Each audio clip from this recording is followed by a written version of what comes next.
สบายดีพ่อแม่พี่น้องที่อยู่ไกลและใกล้ภายในและต่างประเทศขั้นตอนที่1แม่นขั้นตอนกาเกี่ยมป้าล้างให้สะอาดเพื่อสินำเอาไปทอด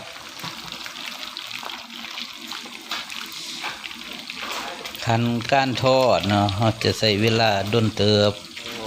เพื่อให้ป้าสุกหรือกรอบดี Okay.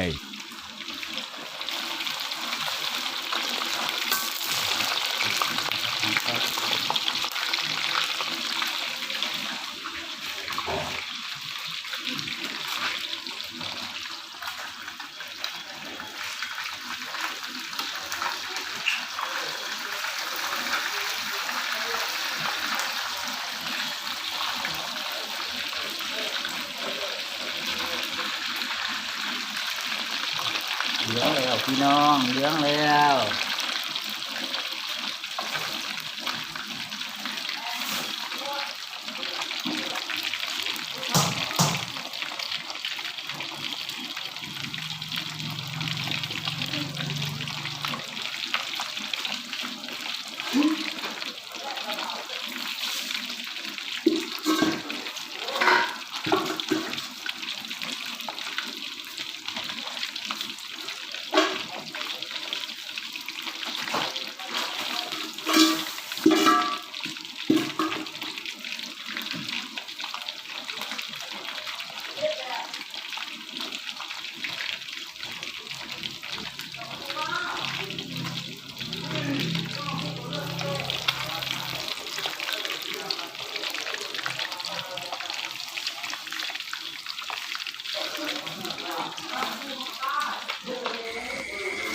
หลังจากเฮาทอดป้า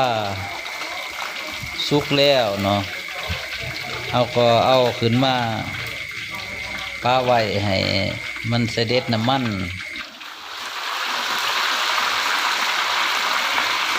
สืบต่อทอดใหม่เนาะจนป้ากลัวสิเบิดเนาะสำเฮากาเทียมไว้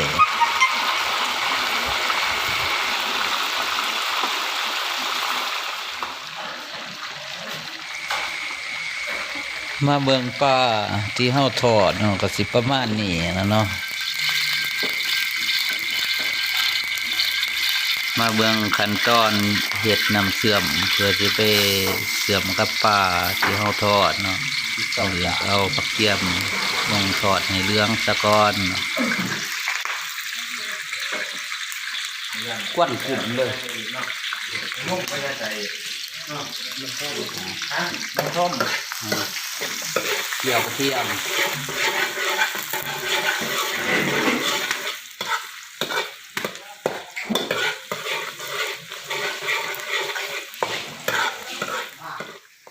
บางแจ้งเด็กแค่เน่าถ้ามันบ่มีอย่างเงี้ยมันมีติดยาไว้พอมันราคาแค่อยากเข้าแค่ขั้นตอนต่อมาเนาะแม่นเอาหมักเลนลงทอดเนาะให้เพื่อมันเปื่อยเข้ากับผักเทียมที่เฮาเคี่ยวไว้เนาะ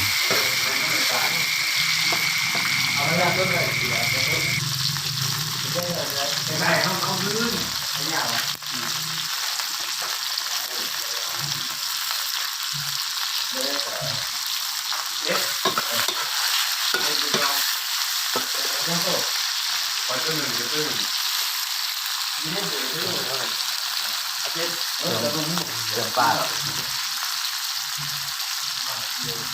เมื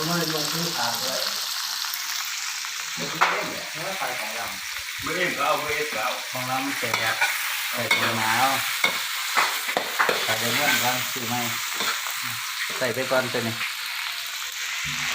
รอตาหัวตกหาง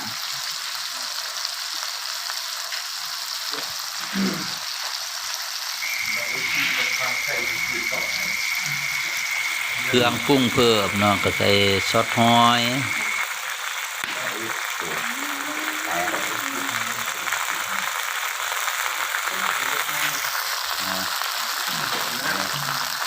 ซอสหอยน้ำปลาใส่น้ำปลาน้ำพอประมาณ ว่าแล้วผมวันนี้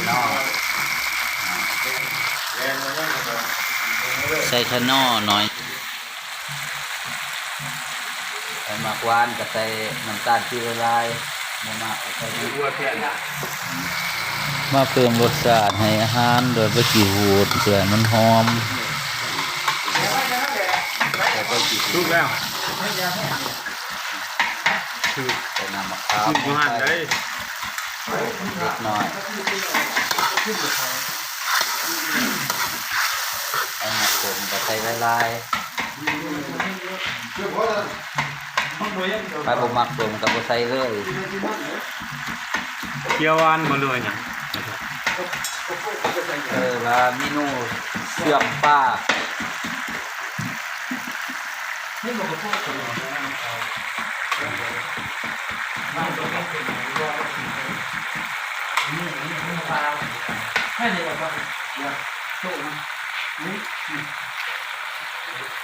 ส่หมักพริกเขียว นี่เล็กเลยนี่มาแทนทุกแทน ไปหมักเพชรก็ใส่ลายบ่หมักเพชรก็ใส่น้อย ไม่บอกเขาเวลาที่เขาบอกไปก็เลยเอาเข้าที่ แกงไหว้ลามที่นั่น 10 บาท รอทา เราเมื่อแล้วเขามันเกี่ยวน้ำยาง ประมาณนี้แหละมาเพิ่มรสชาติด้วยขิงหน่อยหนึงประมาณ 2-3 หัวนี่แหละด้วยขิงมันหอม เงิน หอมขิง วันสภาพเราที่อยู่ในดอกเลย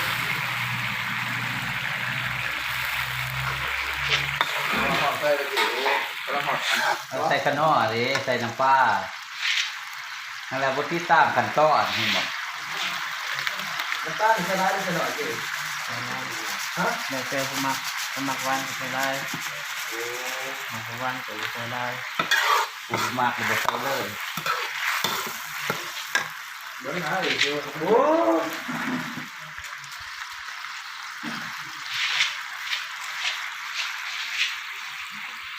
เดี๋ยวเราพูดภาษาอย่างนี้ ใส่แล้วเฮ้ยมันตกลายเฮาก็บ่ใส่ แสดงว่าน้ำมันนี่เขาลงหญิงกันบ่ ลงเบิด เขาลงอยู่ละ ลงแล้วแต่ว่าเป็นหยังเราคือใส่บ่เบิดมันอันนั้นคันใส่เบิดบัดเดียวมันติดสมแห้ง เดี๋ยวไปผมมาเป็น เพราะว่าสมมันสมน้ำหมักเลย ก้อนมันนี่ ขั้นตอนต่อไปขั้นตอนสุดท้ายแม่นเอาปลามาลงใส่หม้อเอาน้ำเสื่อม ไม่ใช่เขาเป็นหรอก ถอกลงในหม้อป้า แต่ข้างนอกเลยแต่ข้างนอก แล้วก็เคี่ยวพอประมาณให้ เล็กตัวนี้ น้ำเสื่อมกับป้ามันเข้ากันดี ได้ก็นี่ ถือว่าสำเร็จ เยอะ รอทาให้น้ำเสื่อมกับป้าเข้ากัน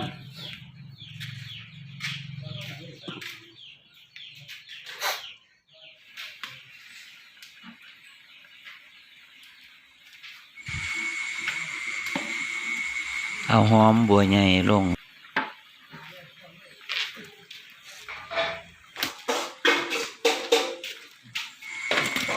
เพิ่มสีสันด้วยไข่สำหรับไข่เนาะแล้วแต่ผู้มักเด้อมักน้อยก็ใส่น้อยมักหลายก็ใส่หลาย